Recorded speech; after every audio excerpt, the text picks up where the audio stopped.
देखिए UPPSC RO का paper हो चुका है, उसकी हिंदी पेपर की आंसर की ये देने जा रहे हैं आपको। इससे आप चेक कर लीजिए और आप बताइए आपके कितने सही हो रहे हैं 60 में से। ठीक है, और एक इंपॉर्टेंट सूचना भी है कि आरओ की मेंस की सिलेक्शन तक की तैयारी का ग्रुप हम चालू करने जा रहे हैं 2 अगस्त से, और आरओ 2026 की शुरुआत से सिलेक्शन तक की तैयारी का ग्रुप, जिसमें हम बाकायदा हर आयाम की तैयारी कराएंगे। Easy, moderate, tough, analytical, conceptual, factual, lengthy, चाहे जैसा पेपर आ जाए। अगर आपने 2026 का आरओ का स्टडी फॉर सिविल सर्विसेज का ग्रुप ज्वाइन करके एग्जाम तक उसको स्ट्रिक्टली फॉलो कर लिया, हर हाल में आप सिलेक्ट हो सकते हैं। इसके अलावा हमारे यूपीपीसीएस 2025 के भी ग्रुप चल रहे हैं। अभी यूपीपी देखिए, अभी आरओ का पेपर के हिसाब से एक बात तो समझ लो भाई, आयोग अनप्रेडिक्टेबल है, कैसा भी पेपर जो है पूछ सकता है। हर आयाम की आपको तैयारी करनी पड़ेगी, और हर आयाम की तैयारी कराता है सिर्फ और सिर्फ स्टडी फॉर सिविल सर्विसेज। तो यूपीपीसीएस 2025 के प्री के जितने दिन बचे हुए हैं अभी आप सिर्फ 3 चीजें कर लो तो आराम से कट ऑफ अभी भी निकल सकता है, चाहे जैसा पेपर आ जाए।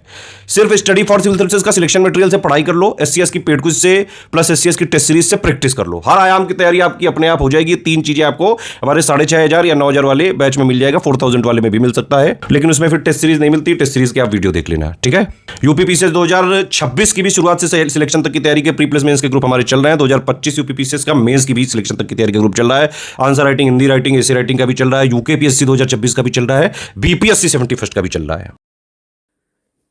दोस्तों, स्वागत है आपका स्टडी फॉर सिविल सर्विसेज में। सामान्य हिंदी के प्रश्न पत्र को थोड़ा सा हल कर लेते हैं। 60 प्रश्नों का यहाँ पर पूरा क्रम आप देखने जा रहे हैं।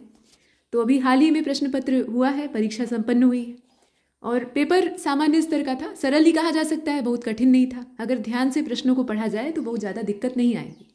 और अधिकतम प्रश्न हमारी ओर से या तो क्विज में या फिर टेस्ट के अंदर हल करवाए गए थे। तो पहला आप देख रहे हैं, अग्रगामी। पूछा गया था कि अग्रगामी का विलोम क्या होता है? पश्चगामी। अग्र का होता है पश्च, आगे का पीछे, तो वैसे ही गामी शब्द जोड़ दीजिए, आगे की ओर जाने वाला, पीछे की ओर जाने वाला। पूर्वगामी, अधोगामी। अधोगामी मतलब क्या होता है? नीचे की ओर जाने वाला। ऊर्ध्वगामी यानी ऊपर की ओर चढ़ने वाला। तो इसका सी हो जाएगा। इसके बाद 142 में पूछा गया कि विलोम युग्म में से एक सही नहीं है, कौन सा? तो अवर का प्रवर होता है, बिल्कुल ठीक। दीर्घ का ह्रस्व ही होता है, आर्द्र का अनाद्र होता है। लेकिन ऋजु का सरल नहीं होता, ये तो दोनों समानार्थी हो जाएंगे। ऋजु मतलब भी होता है सीधा सरल। ऋजु कोण आप पढ़ते हैं 180 अंश का। ऋजु का क्या हो जाएगा? वक्र हो जाएगा। वक्र मतलब तिरछा। तो गलत यही है और गलत ही हमको चुनना था, तो इसका डी हो जाएगा। ठीक है, डी वाला ऑप्शन। 143 यहाँ पर आपको देखना है कि सही शब्द युग्म कौन सा है विलोम के लिहाज से। तो उत्तेजन का प्रशमन दिया है, ठीक है, और यही सही है। प्रशमन मतलब क्या होता है? शमन करना, यानी कायदे से शांत करना किसी चीज़ को, और उत्तेजन मतलब जगाना, उत्तेजित करना। तो ये आपस में विलोम है, इसमें कोई शंका नहीं है। बाकी आकुल और व्याकुल लगभग समानार्थी हैं। हताश और निराश भी लगभग समानार्थी हैं, और कटु और तिक्त 2 भिन्न स्वाद हैं। ये आपस में न तो विलोम है न समानार्थी। ठीक है, तो इसका ए वाला सही हो जाएगा, 143 का ए वाला ऑप्शन। 144 बाह्य और ग्राह्य। बाह्य और ग्राह्य शब्द है, इनका आपको सही विलोम युग्म तलाशना है। युग्म वाले हमने बहुत सारे प्रश्न प्रैक्टिस करवाए हैं, उन्हीं में से ये भी एक आ गया था। तो बाह्य का मतलब क्या होता है? बाहर। तो इसका क्या हो जाएगा? अभ्यंतर हो जाएगा, यानी अंदर। और ग्राह्य मतलब ग्रहण करने लायक, तो उसका हो जाएगा त्याज्य। तो अभ्यंतर और त्याज्य वाला जो ए वाला विकल्प है वही इसका सही उत्तर। ठीक है, यहाँ देखिए फिर से जोड़े दिए हुए हैं विलोम युग्मों के, और इसमें से आपको बताना है अशुद्ध। तो सदाचारी का दुर्व्यवहारी दिया है, ठीक है, आज्ञा का अवज्ञा दिया है, दक्षिण का वाम दिया है, विधि का निषेध दिया है, सब सही है। सदाचारी का दुर्व्यवहारी नहीं होता है, दुराचारी होता है। ठीक है, व्यवहार किसके साथ कैसा कर रहा है उससे नहीं मतलब है, आचरण उसका खुद का कैसा है इससे मतलब है। ठीक है, तो दुराचरण और दुर्व्यवहार में अंतर है। हालांकि एक दुराचारी ही दुर्व्यवहारी हो सकता है, लेकिन फिर भी यहाँ ये सटीक विलोम नहीं है। ठीक है, तुलनात्मक रूप से सटीक विलोम नहीं है। बाकी सारे जो हैं वो एकदम परफेक्ट हैं, तो ए वाले को चुनेंगे। अच्छा, यहाँ देखिए गौरव का लाघव, अथ का श्री गणेश, वैकल्पिक का अनिवार्य और मृदु का रुक्ष दिया है। इसमें से आपको गलत तलाशना था, तो बेशक इसमें से अथ और श्री गणेश ये समानार्थी है। श्री गणेश मतलब भी होता है आरंभ करना, अथ मतलब भी होता है आरंभ करना। इसका तो इति श्री विलोम होना चाहिए था, जो कि नहीं दिया है। अच्छा, 147 कुछ लोग नागपुर से आए हैं। वाक्य में कुछ शब्द विशेषण है, और विशेषण का कौन सा भेद है ये आपको बताना है। लोग जो हैं यानी मनुष्यों की संख्या, क्या आप उसको गिन सकते हैं? अगर सिर्फ कुछ का इस्तेमाल किया है तो कुछ का इस्तेमाल किया है तो आप एग्जैक्टली नहीं जान सकते हैं कि कितने आदमी थे, लेकिन हाँ उन्हें गिना जा सकता है अगर संख्या ठीक से मालूम हो। तो यहाँ पर है अनिश्चय की स्थिति, और ये है संख्यावाचक विशेषण। ये जो कुछ है ना, ये सार्वनामिक नहीं है, ना तो परिमाणवाचक है, ये है संख्यावाचक विशेषण, और उसमें भी अगर प्रकार पूछता तो ये अनिश्चित संख्यावाचक विशेषण। इसके बाद 148 को आप देख रहे हैं, कौन सा शब्द वृक्ष का पर्यायवाची नहीं है? तो विशिक नहीं है, ठीक है। विशिक, कृशाणु, ये तीर और नुकीली चीज के लिए इस्तेमाल होने वाला शब्द है। बाकी तरु, द्रुम, पादप जो है ये सभी वृक्ष के पर्यायवाची हैं। अच्छा, पादप का अर्थ बताइए, पैर से पानी पीने वाला, तो ये वृक्ष का पर्यायवाची है। सी वाला ऑप्शन इसका सही उत्तर है आपका। अच्छा, 149 को देखिए, कामिनी अत्यंत सुंदर है, ठीक है। ये वाक्य दिया है, इसमें आपसे पूछ रहा है कि अत्यंत शब्द जो है ये किस प्रकार का विशेषण है या क्या है, विशेषण है भी या नहीं। तो निश्चित तौर पर ये विशेषण है, और कैसा विशेषण है? प्रविशेषण है। जब कोई विशेषण किसी दूसरे विशेषण की तारीफ करने लगे तो उसको कहते हैं प्रविशेषण, यानी विशेषण की पीठ पर चिपका हुआ दूसरा विशेषण। तो यहाँ सुंदर शब्द आपका गुणवाचक विशेषण है जो कि कामिनी की तारीफ कर रहा है, और उस सुंदर की महिमा को बढ़ाने का काम अत्यंत शब्द कर रहा है, तो ये निश्चित रूप से प्रविशेषण है, ठीक है। 150, निम्नलिखित में से गुणवाचक विशेषण के अंतर्गत नहीं है क्या चीज? तो सब जो है ये गुणवाचक में नहीं आता है, बाकी प्राचीन, पालतू और तिरछा ये सब गुणवाचक में ही आते हैं। सब जो है ये आपका परिमाण में आ जाएगा, ठीक है, और भी कई सारे विशेषण के प्रकार में आ जाएगा। अब ये इस बात पर निर्भर करता है कि ये सब शब्द किसके साथ लगा हुआ है, मतलब किस विशेष्य के साथ लगा हुआ है, लेकिन ये गुणवाचक की तारीफ नहीं कर रहा है, मतलब गुणवाचक से पक्ष इसका नहीं जाता है। बाकी प्राचीन, पालतू और तिरछा ये गुणवाचक विशेषण है। सूर्य का पर्यायवाची नहीं है, कौन सा नहीं है बताइए? तो शार्दूल कहा जाता है शेर को। बाकी अंशुमाली, प्रभाकर और मार्तंड ये भगवान सूर्य नारायण के बेशक पर्यायवाची हैं, और आज उन्हीं का दिन है। 152, अग्नि का पर्यायवाची नहीं है, ये तो एकदम आराम से आप कर सकते हैं। कृशानु, पावक, हुताशन, आप छोटे बच्चे थे तब से आप पढ़ते आ रहे हैं, आराम से कर सकते हैं। नहीं, अद्रि, अद्रि किसको कहा जाता है? पर्वत को कहा जाता है, इसीलिए हिमालय को कहा जाता है हिमाद्री, है ना, हिम का अद्रि यानी बर्फ का पर्वत। तो ये जो अग्नि का पर्यायवाची नहीं है वो आपका डी वाला है, ठीक है, डी वाला है, यहाँ आप साफ साफ देख रहे हैं। अद्रि पर्वत का पर्यायवाची है, आग का नहीं। 153, यहाँ पर कई सारे झुंड दिए हुए हैं, यानी समूह दिए हैं, आपको बताना है कि किस समूह में सारे शब्द आपस में पर्यायवाची नहीं है। तो आप ध्यान से देखिएगा, अक्षि, चक्षु, दृग और लोचन ये सब आंख के पर्यायवाची, ठीक। लक्ष्य, ध्येय, प्रयोजन और हेतु ये सभी लक्ष्य के पर्यायवाची हैं, टारगेट के पर्यायवाची हैं आपके। इंदिवर, उत्पल, पुंडरीक और राजीव ये कमल के पर्यायवाची हैं। लेकिन यहाँ जरा देखिए, रश्मि, अंशु, मयूख और चैन, रश्मि, अंशु, मयूख ये तीन जो है ये सूर्य की जो किरणें होती हैं उसको कहा जाता है। लेकिन चैन मतलब क्या होता है? चैन मतलब बहुत सारे उसके अर्थ हो सकते हैं। चैन मतलब एक तो आराम है, मन की शांति। दूसरा, चैन बगीचे को भी कहा जाता है, आराम भी बगीचे के लिए इस्तेमाल होने वाला शब्द है। लेकिन ये सूर्य की किरणों का पर्यायवाची कहीं से भी नहीं, ठीक है। तो ये एक जोड़ा जो है इसमें से गड़बड़ है, और हमें सी का ही चुनाव करना था, तो हमारा इसमें सही उत्तर सी। 153, 153 को ही हमने किया। 154, अनेक शब्दों के लिए एक शब्द का ये मामला है। इसमें आप देखें, लाभ की इच्छा को लिप्सा कहा जाता है, जीतने की इच्छा को जिजीविषा कहा जाता है, ऐसा दिया हुआ है। जानने की इच्छा को कहते हैं जिज्ञासा, और खाने की इच्छा को कहते हैं बुभुक्षा।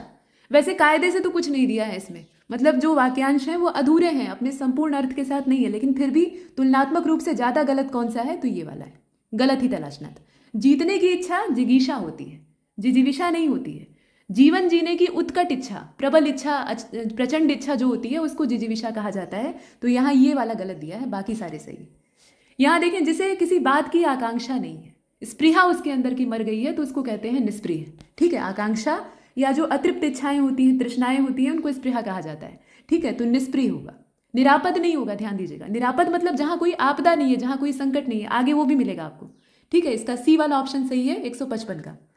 इसके बाद 156 को आप देख रहे हैं, लिखा हुआ है कि शुद्ध शब्द कौन सा है, पहचानिए। तो अंतर्धान भाई लोग इसमें सही लिखा हुआ है, अंतर्धान ही होता है, अंतर्ध्यान नहीं होता है।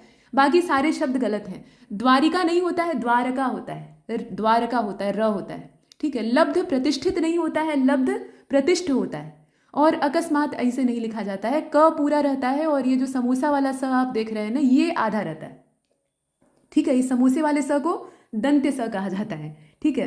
तो अकस्मात में स आधा रहेगा, यहाँ पर वो गलत लिखा हुआ है। तो एकमात्र इसमें शुद्ध शब्द है अपना अंतर्धान।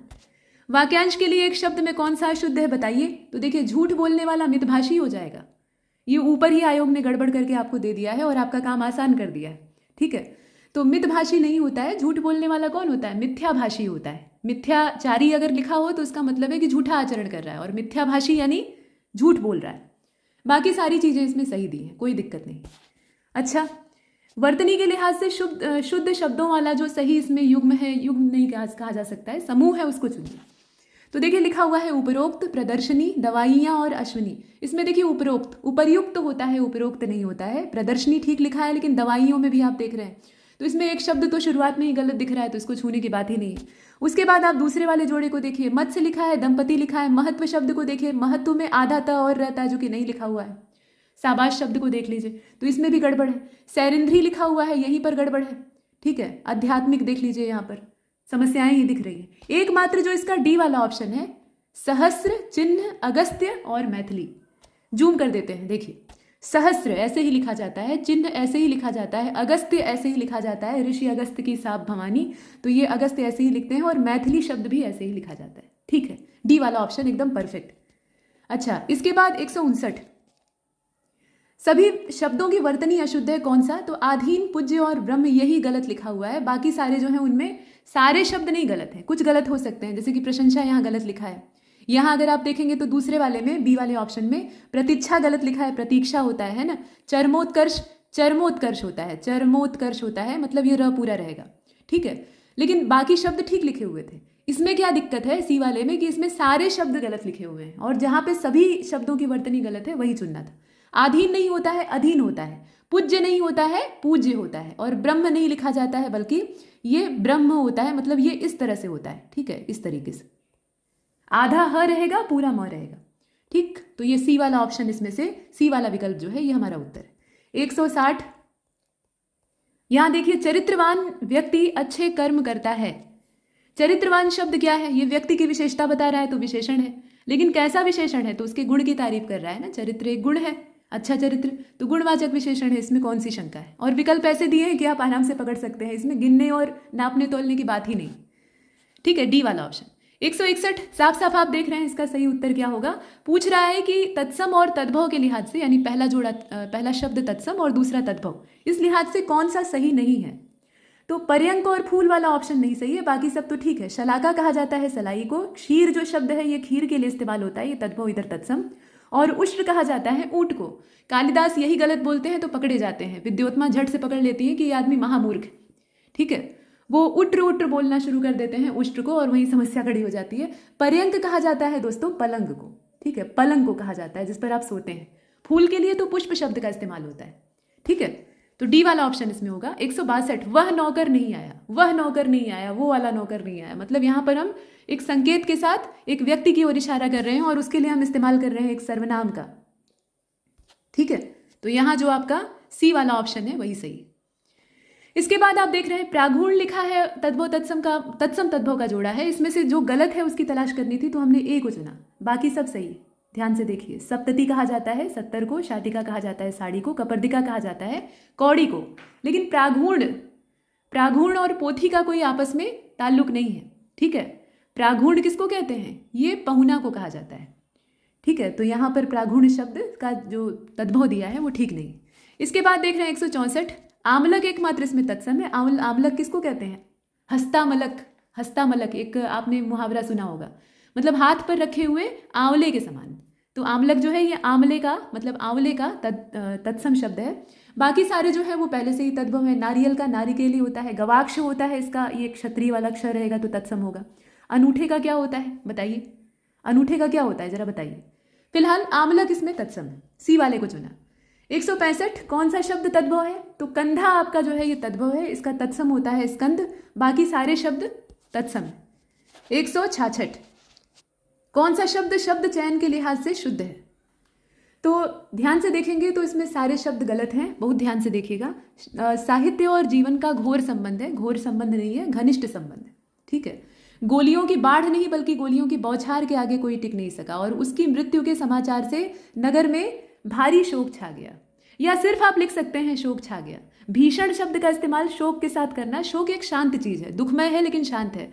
भीषण शब्द का या भीषण विशेषण जो है इसका इस्तेमाल हम वहां पर करते हैं जहां बहुत ही उपद्रव वाली स्थिति बनती है, जैसे भीषण दंगे फैले हुए थे, भीषण मारकाट मची हुई थी, ऐसे वाले में भीषण का इस्तेमाल होता है। तो यहाँ भीषण शब्द का प्रयोग उचित नहीं। तो इसमें से तीनों ऊपर के ऑप्शन सही नहीं है, सिर्फ डी वाला सही है। मैं उनका पितृवत सम्मान करता हूँ। ठीक है, पिता तुल्य मानता हूँ उन्हें, पिता के समान सम्मान करता हूँ। इसके बाद 167, आनुषंगिक, पैतृक, आध्यात्मिक और अभ्यंतरिक। इसमें अशुद्ध कौन सा है? तो भाई आभ्यंतरिक होता है, अभ्यंतरिक नहीं होता है। बाकी सारे ठीक लिखे हुए हैं। नेक्स्ट आप 168 को देख रहे हैं। इसमें शुद्ध वाक्य का चयन करना था आपको। कृपया कृपया आने की अनुकंपा करें, तुम्ही ने यह गलती की है, वह सदैव ही बीमार रहता है और किसने यह कहा था। हालांकि इस वाक्य को भी, इसको हमने सही माना है और यही सही है, ठीक है, यही सही है तुलनात्मक रूप से बाकी वाक्यों के, तो इसको भी आप ठीक कर सकते हैं। यह किसने कहा था, लेकिन चूंकि हमें जोर किसने पर देना था, किस व्यक्ति ने कहा था, तो हमने पूछ लिया किसने यह कहा था, तो ये वाक्य ठीक, इसमें कोई दिक्कत नहीं। प्रश्न पूछा गया है तो प्रश्नवाचक चिन्ह भी लगा है, तो हमारा उत्तर 168 का डी ही होगा। बाकी लिखा है कृपया आने की अनुकंपा करें, ठीक है, तो आने की अनुकंपा करें। अब यहाँ अनुकंपा शब्द में कृपा वाला जो शब्द, कृपा वाला जो भाव है वो अपने आप जुड़ जाता है, ठीक है।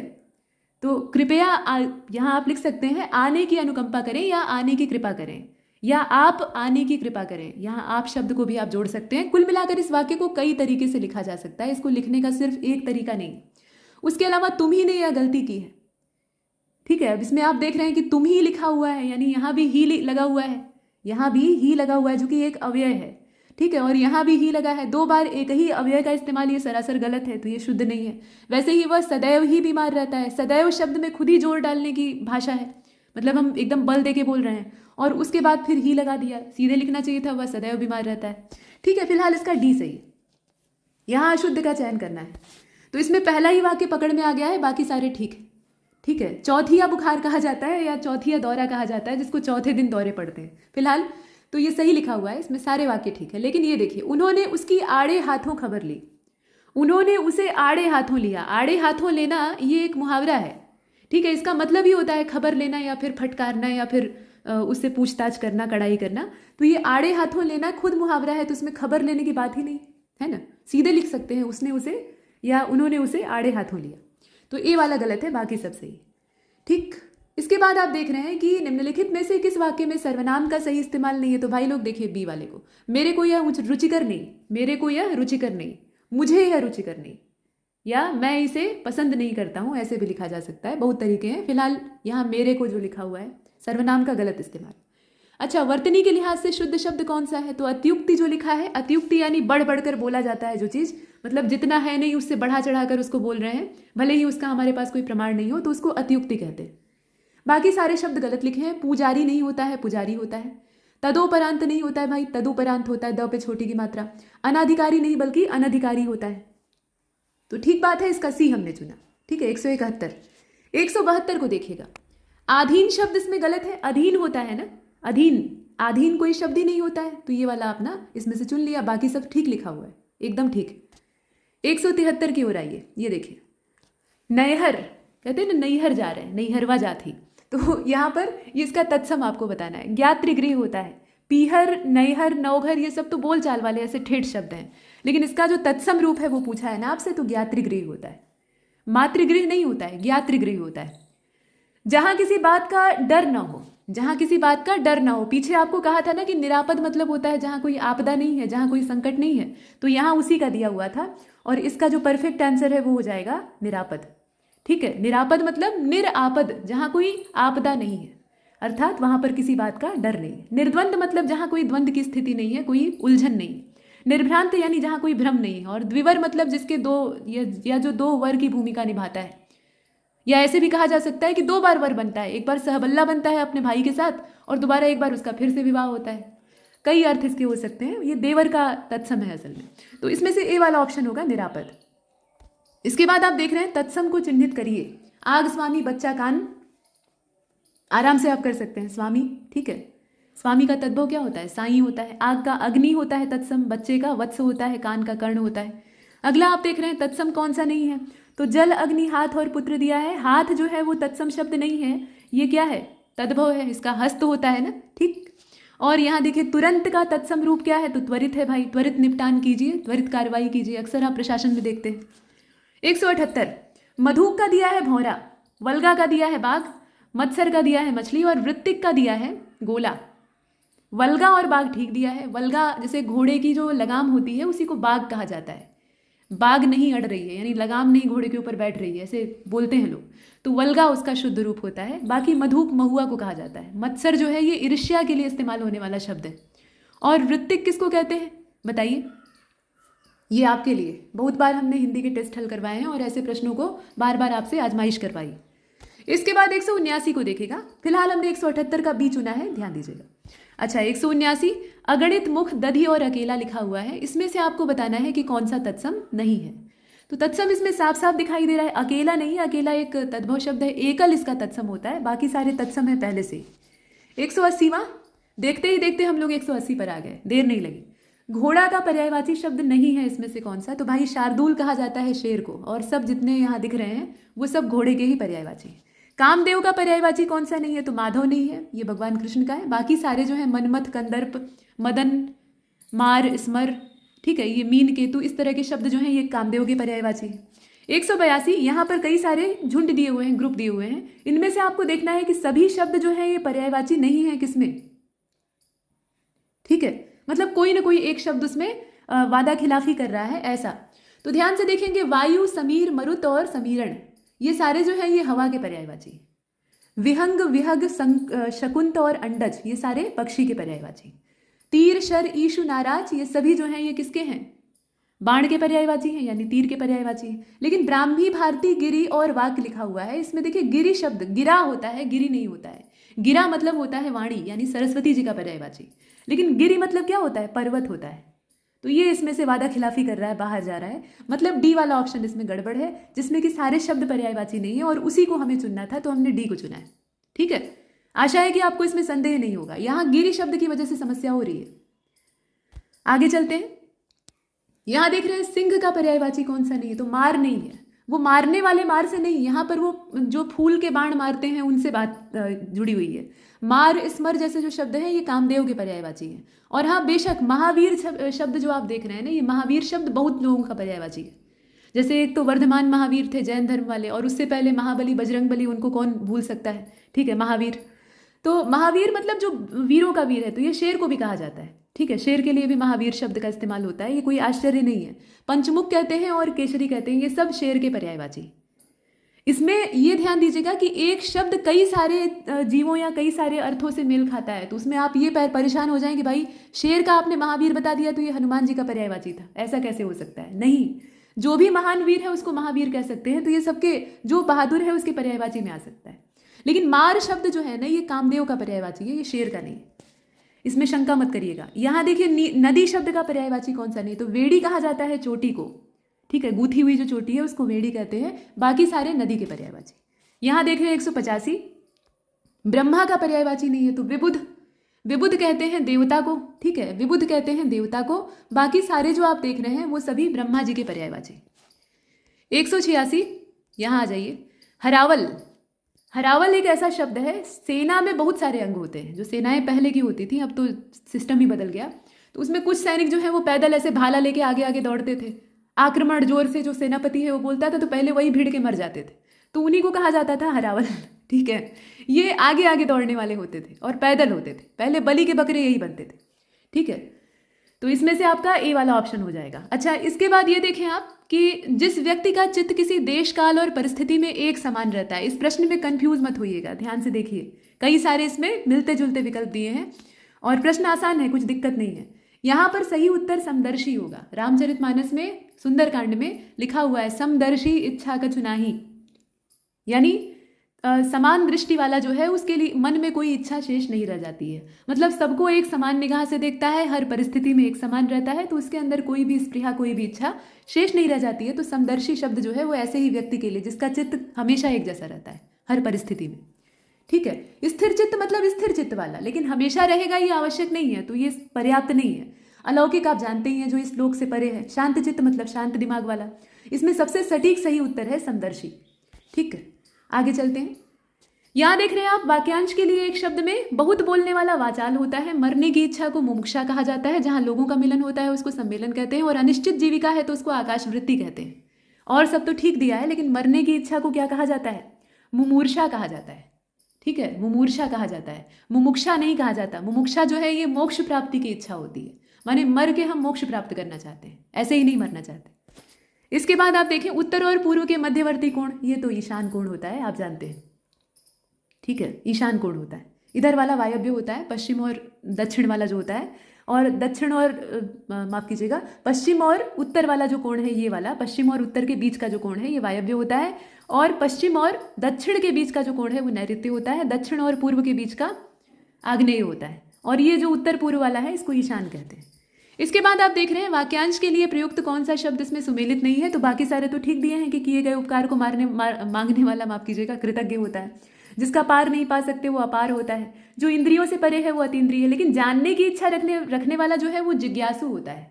ठीक है, जिज्ञासु होता है, उसको बुद्धिमान नहीं कह सकते, ये अलग बात है कि वो जान के बुद्धिमान हो जाएगा। और ये देखिए, जब हमने ऑफलाइन टेस्ट ऑर्गेनाइज कराए थे और उसमें पेपर दिए थे तो हिंदी को देखकर सब लोग भड़क गए थे कि बहुत कठिन प्रश्न पत्र दिया था, लेकिन वहाँ से सीधे बहुत सारे प्रश्न देखने के लिए मिले, और ये वाला वहीं से आया है। हमने भरत मुनि के नाट्य शास्त्र में जितनी भी नायिकाओं की प्रजाति है और नायकों की प्रजाति यानी हीरो और हीरोइन की उसमें जो वैरायटी दी हुई है उन सभी को वाक्यांश में तब्दील करके आपको दे दिया था। क्यों दिया था? क्योंकि आयोग अक्सर ऐसा करता है, असूर्यम पश्या प्रवत्सत पतिका, इस तरह के जो शब्द देता है वो कहाँ से आते हैं? वो वहीं से, जो नाट्यशास्त्र है ना भरत मुनि का, वहीं से आते हैं। इसके अलावा धीरोद्धत, धीर प्रशांत, धीर ललित, इस तरह के शब्द। तो ये वासक सज्जा जो है, वासक सज्जा का मतलब होता है बन ठन के और अपने आसपास की जो आसपास का जो इन्वायरमेंट है उसको भी सजा धजा के अपने प्रियतम की प्रतीक्षा करने वाली। ठीक है, तो यहाँ पर वासक सज्जा होगा। उत्कंठिता का मतलब जो उत्कंठित होकर अपने प्रिय की राह देख रही है, लेकिन सजी है या नहीं इसमें कोई गारंटी नहीं है, तो सी वाला ऑप्शन सही है, वासक सज्जा। अच्छा, 192 लिस्ट मिलान करनी है यहाँ भी। तो शब्द दिया है, विलोम दिया है। उदार का होता है कृपण, उदासीन का होता है आसक्त, मिला हुआ है, आप साफ देख रहे हैं। उदासीन का होता है आसक्त, उद्धत का होता है विनीत, और उद्भव का होता है अवसान। ठीक है, तो उस हिसाब से मिलाएंगे तो इसका सी वाला ऑप्शन परफेक्ट। 193 को ध्यान से देखिएगा, यहाँ कहा गया कि अभिज्ञ शब्द के लिए उपयुक्त विलोम। तो अभिज्ञ का मतलब क्या होता है? जो जानकार है, अच्छी क्वालिटी का जानकार है, उसको कहेंगे अभिज्ञ। तो उसका हो जाएगा अनभिज्ञ, जो नहीं जानता है। ठीक है, बाकी अल्पज्ञ मतलब कम जानने वाला, सर्वज्ञ मतलब जो सब कुछ जानता है, तो वो तो भगवान ही हो सकते हैं और कोई दूसरा नहीं। विज्ञ मतलब जो सामान्य जानकारी रखता है, विद्वान। ठीक बात है। 194 को देखते हैं, यहाँ पर देखें जोड़ा दिया हुआ है, अश्म का दिया है पत्थर, विलोम के लिहाज से आपको देखना है कौन सा शुद्ध है। दुर्बल का दिया है निर्बल, अराति का दिया है शत्रु, और सूक्ष्म का दिया है स्थूल। तो सूक्ष्म का स्थूल एकदम सही दिया है और हमें सही ही चाहिए था, तो हमने बी को चुना है। ठीक है, अश्म और पत्थर समानार्थी हैं, एक ही बात है, पत्थर को ही अश्म कहा जाता है। दुर्बल और निर्बल एक ही बात। और अराति और शत्रु भी आपस में पर्यायवाची हैं। अराति सैन्य सिंधु में सुवाड वाग्नि से जलो, यानी शत्रुओं का जो सैन्य सिंधु है उसमें तुम प्रखर अग्नि के समान जलो। जयशंकर प्रसाद की पंक्तियां हैं ना, तो अराति भी जो है वो दुश्मन को ही कहा जाता है। तो बी वाला ऑप्शन इसमें से आपका सही उत्तर है। अच्छा, 195 में भी लिस्ट मिलान करना था। देख लीजिए, प्रफुल्ल का म्लान होता है, व्यास का समास होता है, कृत्रिम का प्राकृत या प्राकृतिक होता है, और प्रेम का घृणा होता है। Very simple. तो इसमें आप मिला लीजिए भाई, देखिए इसका सी जो डी वाला ऑप्शन है, डी वाला ऑप्शन है वो सही हो जाएगा। ठीक है, डी वाला। चलिए आगे चलते हैं। और नीचे कुछ बचा है? नहीं, इस साइड में यहाँ पर है। तो उत्साह का दिया है उन्नति, उदय का दिया है उदित, उपज का दिया है उपकार, और इच्छा का उपेक्षा। विशेषण विशेष्य, माफ कीजिएगा, विशेष्य विशेषण की दृष्टि से कौन सा विकल्प सही है आपको बताना है। तो ये उदय और उदित सही दिया हुआ है। उदय जो है ये क्या है? ये आपका विशेष्य है, यानी संज्ञा है, और उदित उसी से बनने वाला विशेषण है। बाकी सारे जो हैं, जैसे उत्साह से उत्साहित बनेगा, न कि उन्नति। उपज से उपजाऊ बन सकता है, इच्छा से इच्छित या ऐच्छिक बन सकता है, तो वो सारे इसमें गड़बड़ दिए हैं, सिर्फ बी वाला सही है। ये जरा देखिए, कश्मीरी सेब सिंदूरी लाल होता है, ये घिसा पिटा वाक्य है, बहुत नया नहीं है। अब इसमें पूछा है कि सिंदूरी शब्द कैसा विशेषण है, तो भाई सिंदूरी शब्द लाल की विशेषता बता रहा है कि लाल भी ऐसा वैसा लाल नहीं है, वो सिंदूर जैसा लाल है। वो सेब की तारीफ नहीं कर रहा है, वो भूल गया है, वो लाल शब्द की तारीफ कर रहा है। तो लाल है गुणवाचक विशेषण और सिंदूरी उसी की तारीफ कर रहा है, तो ये प्रविशेषण हो जाएगा। ठीक है, 198 को देखिए, यहाँ पर भी विशेषण विशेष्य, लिस्ट 1 में विशेष्य है, लिस्ट 2 में विशेषण है, मिलान करना है। तो वायु से बनेगा, तो वायु का हो जाएगा वायव्य, विषाद का, माफ कीजिएगा, विवाद का हो जाएगा विवादी, विकास का हो जाएगा विकसित, और विषाद का हो जाएगा विषण। ठीक है, इस हिसाब से अगर मिलाएंगे तो इसका डी वाला सही है। डी वाले में आप देख रहे हैं ना, पहले का चौथा, वायु का वायव्य सही है। इसके बाद आप देखें, वैसे भी इसमें इतना सरल था ना कि सिर्फ आप पहले वाले को हल कर लेते, यानी ए का क्या सही है उसको मिला लेते, तो डी वाले से यानी चौथे वाले से तो आराम से आप पकड़ सकते थे। बाकी अगर नहीं भी मालूम है तो भी, माने सिर्फ आपको वायु का वायव्य पता है तो काम आपका आसान हो जाएगा। इसके बाद 199 में देखिए, विशेष्य शब्द कौन सा है? विशेष्य यानी संज्ञा अथवा सर्वनाम, तो वो घाव है। ठीक है, घाव शब्द जो है ये संज्ञा है। बाकी गर्वीला, घातक और गुलाबी ये तीनों विशेषण हैं। गर्व से बना है गर्वीला, घातक शब्द जो है ये घात से बना हुआ है, और गुलाबी खुद स्वतंत्र विशेषण। ठीक है, और 200वां जो प्रश्न आप देख रहे हैं, इसमें कहा गया कि अधीत है, अंत है, आदि है, अंकुर है, विशेषण शब्द का चयन करिए। तो अधीत शब्द जो है ये विशेषण है, ये अध्ययन से बना हुआ है। ठीक है, अध्ययन उससे बना हुआ शब्द है अधीत। बाकी अंत, आदि और अंकुर जो है ये पहले से ही विशेष्य है। तो आशा है कि आपको उत्तर कुंजी समझ में आई होगी, आपकी शंकाओं का समाधान हो गया होगा। बहुत सारी शुभकामनाओं के साथ नमस्कार।